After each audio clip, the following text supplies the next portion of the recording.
Bab 33. Menerima tawaran. "Maaf, Tuan, maafkan saya," ucap Naomi sambil menangis terseduh-seduh di depan Alex. Melihat itu Alex semakin yakin bahwa ada kerja sama antara Naomi dengan Danes. Andai tidak, Naomi tidak akan mungkin merasa bersalah seperti ini. Rahang Alex seketika mengeras, tetapi dia tidak ingin gegabah dengan menyudutkan wanita paruh baya itu. Dia mengambil sesuatu dari balik saku jasnya, sebuah botol vitamin yang biasa diminum oleh Ercan. "Jadi, kamu tahu kan tentang vitamin ini?" "Dokter pribadi Tuan Ercan mengatakan bahwa vitamin ini sudah diganti isinya," ujar Alex. Dia tahu kalau sang tuan sering minum vitamin yang sudah diresepkan oleh dokter, tetapi ternyata Danes telah mengganti seluruh isinya dengan obat yang mampu melemahkan sistem kerja jantung. "Saya bersumpah, Tuan. Awalnya saya tidak tahu kalau obat itu adalah racun. Tuan Danes tidak pernah berkata apapun pada saya, dan saya juga tidak curiga. Tapi setelah Tuan Ercan tidak ada, saya tiba-tiba dipecat dan disuruh meninggalkan ibu kota hari itu juga," jawab Naomi apa adanya. Karena pada awalnya dia memang tidak tahu menahu tentang vitamin itu. Dia baru sadar setelah kematian Ercan yang secara mendadak, dan juga fitnah yang dibuat oleh Danes untuk memenjarakan Gapin. Dari sana dia melihat Danes menggeledah kamar serta ruang kerja Ercan. Obat-obatan apapun yang ada di rumah utama sengaja dimusnahkan untuk menghilangkan bukti. Naomi yang saat itu ingin melapor pada Alex, ternyata sudah lebih dulu diancam oleh Danes dan diperintahkan untuk bersembunyi sebaik mungkin.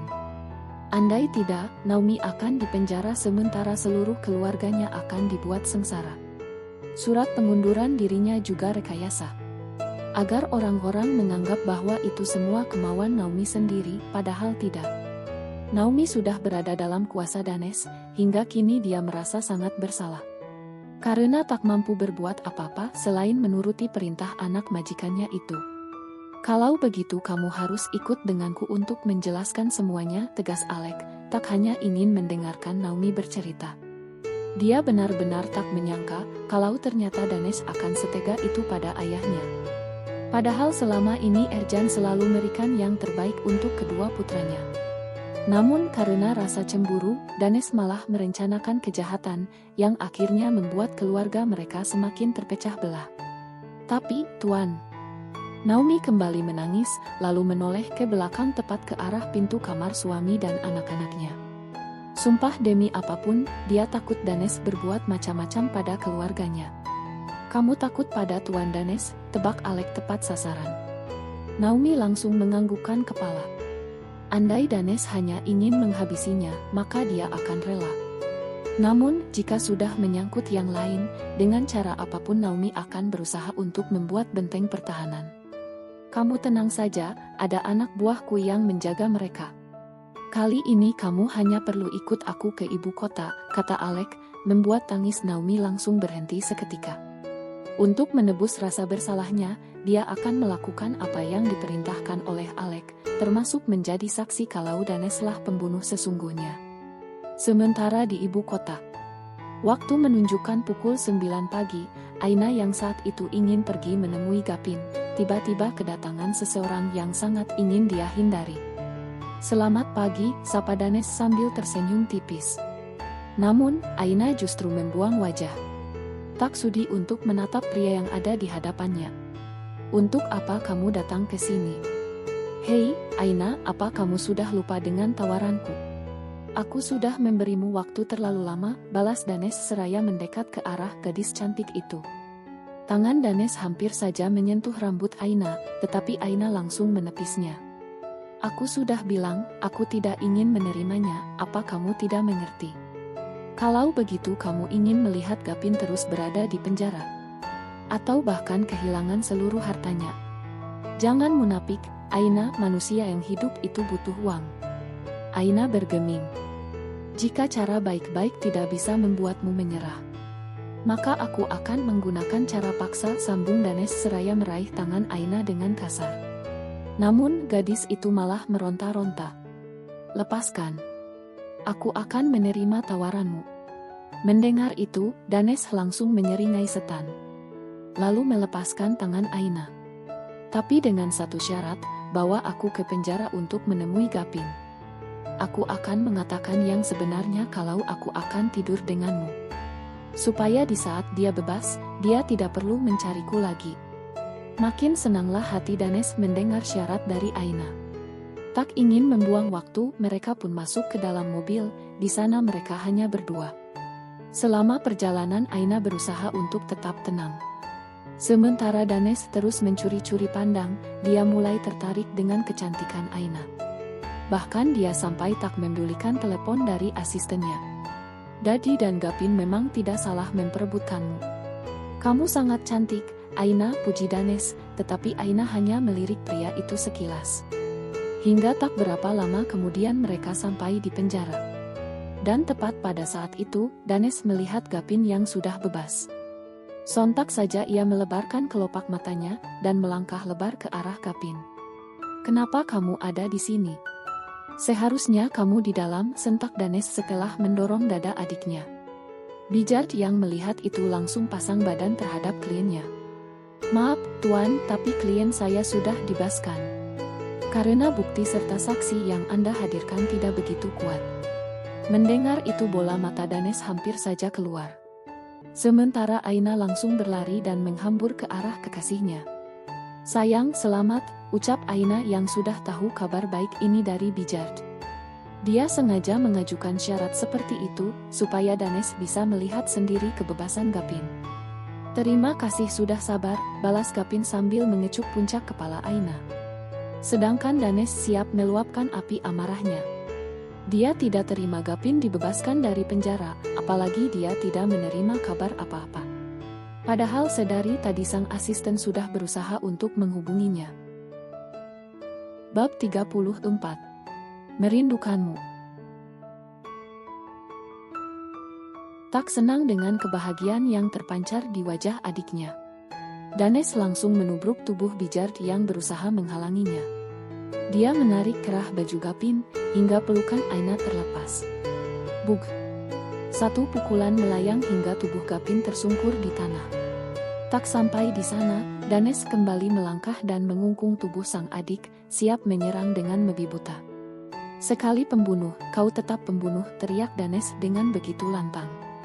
Aku tidak pernah membunuh, Dadi, balas Gapin tak kalah berteriak, membuat emosi Danes semakin memuncak.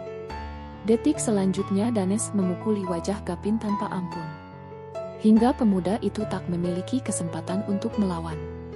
Melihat itu, Aina pun berteriak histeris. Membuat beberapa aparat kepolisian keluar untuk memeriksa keadaan sekitar. Terlihat Bijard berusaha memeluk tubuh Danes yang sudah seperti kesetanan. Sementara dalam sekejap wajah Gapin sudah nampak babak belur. Lepaskan aku, biar aku yang merinya pelajaran. Dasar anak haram, sentak Danes seraya meronta-ronta. Namun kekuatannya tak dapat mengalahkan Bijard yang memiliki tubuh lebih tinggi darinya. Hingga akhirnya pihak kepolisian turut andil untuk memisahkan mereka berdua. Dan tepat pada saat itu, asisten Danes pun datang. Dia sedikit gemetar ketika melihat sang tuan yang nampak sangat emosi. Bagaimanapun caranya, aku ingin dia di penjara, cetus Danes seraya menunjuk Gapin yang sedang berusaha untuk bangkit dengan dibantu Aina. Setelah mengatakan itu, Danes segera pergi dengan membawa api kemarahan yang berkobar di dadanya. Berkat bantuan Bijard, akhirnya Gapin bisa menghirup udara bebas. Bijard menunjukkan bahwa semua bukti serta saksi yang dihadirkan tidak begitu kuat untuk menjadikan Gapin sebagai dalang pembunuhan Erjan. Obat yang ada di kamar Gapin tidak jelas sumbernya, sementara rekaman chat yang menunjukkan Gapin masuk ke kamar Erjan kembali diselidiki lebih lanjut. Dan ternyata tidak ada pergerakan bahwa Gapin menaruh sesuatu di sana. Sementara adanya saksi juga tidak begitu memtu, karena ketika ditanya mereka selalu menjawab tidak tahu dan tidak tahu. Terima kasih, Tuan Bijard, ucap Gapin saat dia sudah ada di dalam taksi bersama Aina. Sama-sama, Tuan Gapin, sepertinya kasus ini akan berlanjut jadi jangan terlalu senang dulu, balas Bijard. Dia yakin Danes akan kembali melakukan serangan. Gapin mengangguk kecil, dia sudah memperkirakan hal itu. Dan akhirnya mereka pun berpisah. Gapin hendak kembali ke apartemen, sementara Bijard kembali ke kantornya. Sepanjang perjalanan Aina terus memperhatikan wajah Gapin yang babak belur, dia merasa iba karena sang kekasih melalui banyak ujian. "Sayang, apakah tidak sebaiknya kita ke rumah sakit dulu?" tanya Aina, membuat Gapin yang sedari tadi menjamkan mata di pangkuan Aina jadi tersadar. Pemuda itu mengulum senyum. "Tidak, Aina, aku ingin diobati olehmu saja." "Sayang," rengek Aina malu pada sang supir taksi. Gapin mengulurkan tangan untuk mengusap wajah Aina dengan lembut, membuat gadis itu jadi bungkam. "Jangan khawatirkan aku." Seolah paham dengan arti tatapan mata Gapin, akhirnya Aina tak ingin membujuk pemuda itu lagi. Hingga tak berapa lama kemudian mereka tiba di tempat tujuan. Keduanya naik lift, lalu masuk ke unit apartemen dengan Gapin yang mengangkat tubuh Aina seperti bayi koala. "Gap, kenapa mesti menggendongku segala?" tanya Aina. "Aku merindukanmu, nah," jawab Gapin, lalu dengan cepat membungkam bibir Aina menggunakan bibirnya. Dia ingin meleburkan segala rasa yang tertahan, hingga dengan cepat dia membawa tubuh Aina naik ke atas ranjang. "Gap, kamu bilang ingin diobati dulu. Bukankah aku sudah pernah bilang bahwa obatku hanya kamu? Aku tidak butuh yang lain." Tak peduli dengan luka di wajahnya, Gapin lebih memilih untuk mengungkung sang kekasih di dalam kuasanya. Sementara Aina tak dapat menolak sentuhan ini. Tak bisa bohong, dia juga sangat merindukan Gapin. Sempat menyatu membuat dia ingin mengulang rasa yang pernah membara di dadanya. Sehingga Aina pun turut membalas semua perlakuan Gapin padanya. Mereka saling meraup, melumat dan menghisap satu sama lain. Hingga hasrat liar mereka tak dapat dikendalikan. Dengan gerakan cepat Gapin membuka baju yang melekat di tubuhnya, begitu pun juga dengan Aina. Mereka memandang tubuh satu sama lain, Gapin yang sudah tak sabar langsung menyerang dada kekasihnya hingga Aina menjerit dan menjambak rambutnya. Pergulatan panas di antara mereka pun terjadi, dengan tidak tahu malunya Aina mendesah merdu tepat di telinga Gapin, membuat pemuda itu semakin bergairah. "Ah, Gap!" Aina membusungkan dadanya, sementara Gapin terus menghentak dengan kuat. Hingga entah berapa lama mereka akan menghabiskan waktu untuk bercinta, yang jelas tidak akan ada yang bisa menghentikan keduanya.